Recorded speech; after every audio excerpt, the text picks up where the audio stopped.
With the economic downturn, the unemployment rate is high and housing prices have declined. Many are suffering economic hardship, and many are increasingly concerned about property taxes. How should these issues affect the decisions of the school board makes? Judy McAfee. This is a hard question, you all know. First of all, I think it is an awareness that came to me when I was running for the board last time, that the board member really doesn't control a lot of the budget. We control only about 15%, 85% is mandated or negotiated.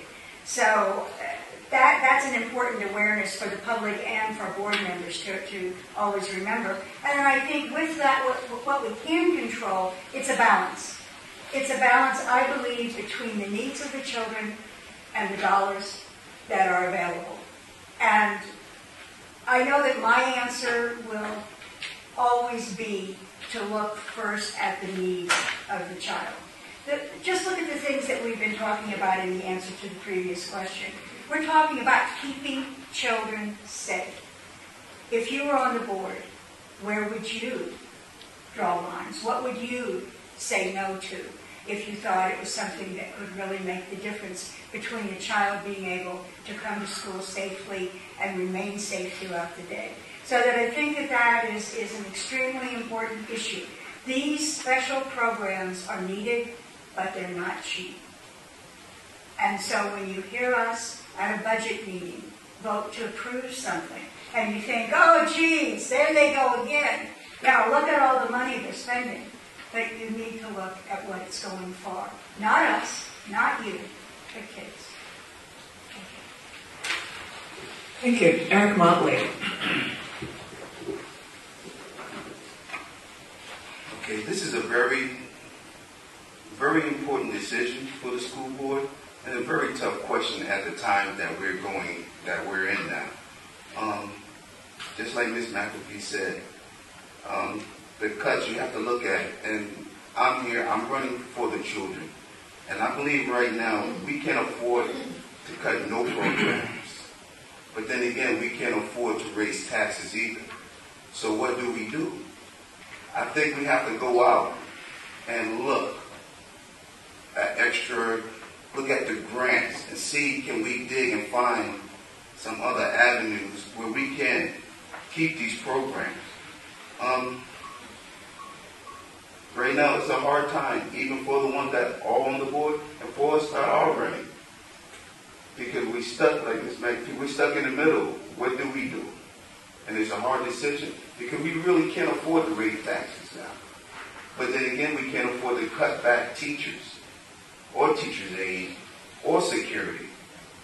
So it's a decision I think we all have to really make, and it's no right or wrong. Right or wrong. It's just a decision that we will have to look at. And something Mr. Lewis said, and I agree. I think we have to start from the top. We have to start from the top and then go from there. Thank you.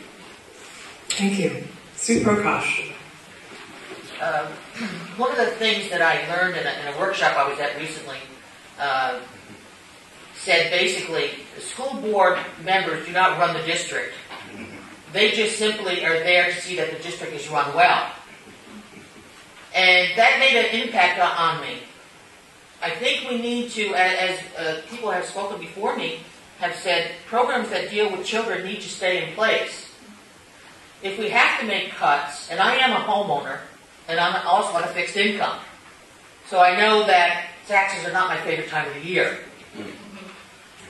However, we need to educate our children. I think we have to look at, from the top, positions that are they necessary? Can they be cut? Can we do without this? Not that don't affect the children as far as in-class time or help that we're going to be giving them. But I think we do have to look at it as a whole. And as Judy said, there's a certain percentage that the board has no concern over. One of the other things that I learned at this workshop is that the state is basically the ones that are supposed to be giving us money to help us run our district. And you know how the state is. and the situation that we're involved in there. But I think as a group, citizens that are concerned, as well as board members, should be talking to our legislators to see if there's an alternative to funding schools, other than property tax. And I know there have been, and it's died in committees, but I think we have to put a little bit more pressure on Albany to help us with a grassroots movement to fund our schools in a different way that will help us have the monies that we need. If the federal government has money to give us, then we have to pursue that. And we have to pursue grants. I was involved in a grant with Tom Fitzgerald that was wonderful. The grant ended, so went the program. Even though it was successful. And the reading scores went up tremendously. We have to have something that's sustainable for our children. And we have to find other alternatives to think out of the box in order to get them. Thank you. Thank you.